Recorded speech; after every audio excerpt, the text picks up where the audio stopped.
Keep Right with Ralph K. Ginorio. Scheming Senate rhinos. African white and black rhinoceros are famously belligerent, lashing out with deadly force at anything that disturbs their equilibrium. A cardinal reason for this is their very poor eyesight. Since they cannot easily discern friend from foe, their instincts tell them to treat everything as if it were a danger in need of a thorough trampling. So it is with the Purple North American RINO. Masquerading as an elephant, our own local species of blindly destructive faux-pachyderms will betray any elephant herd foolish enough to accept them. I am disappointed and even a bit disgusted by the machinations of anti-Trump moderate Republicans in the United States Senate. A secret ballot vote for Senate Majority Leader resulted in the election of Senator John Thune, Republican, South Dakota. The moribund and morally bankrupt former Majority Leader Mitch McConnell set up this illegitimate and unprecedented secret vote so soon after the election to keep the Senate aloof from the Trump agenda. It worked. Senator Rick Scott, Republican Florida, was the only candidate nominated by McConnell, as if he was the only one that could nominate, who had close ties with Trump. Thune did not. Our two senators from Idaho, James Risch and Mike Crapo, participated in this farce. So did every other Republican senator. The fact that there wasn't widespread refusal to oppose McConnell's scheme is a bad sign. McConnell is a swamp creature par excellence. He is the longest serving senator from Kentucky, serving since 1985, and is the longest reigning Senate party leader since 2007. He has led the Senate's rhinos for decades. His wife, Elaine Chao, has held high appointed offices, often cabinet-level offices, in every Republican presidency since the Reagan administration.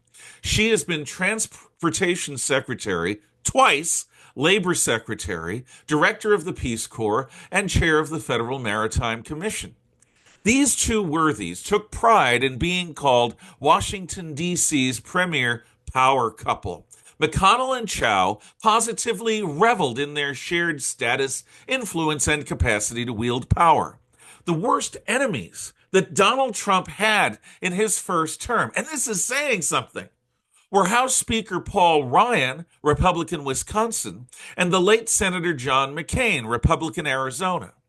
These archetypical North American purple rhinos defined their successes by how much they could resist Trump's agenda. In particular, it was McCain's vote that preserved Obamacare. Famously, he said as he cast his vote, "Let's see Trump make America great now." I earnestly hope that, like the Epstein and Diddy files, the roll call of this Senate leader vote is leaked and made public. I want to know precisely where my senators Risch and Crapo stood when the chips were down. Did they vote for the Trump agenda, or did they vote as swamp creatures? We will soon see. Sooner or later it will be leaked, and we shall long remember. Donald J. Trump and the 2024 Republicans that he helped get elected were given a mandate to rule by the American voter. Not since Ronald Reagan was any president given such an overwhelming victory. This should be respected as the expressed will of the American people. Because of this, like no president in 40 years, Trump deserves a honeymoon period in which to lead.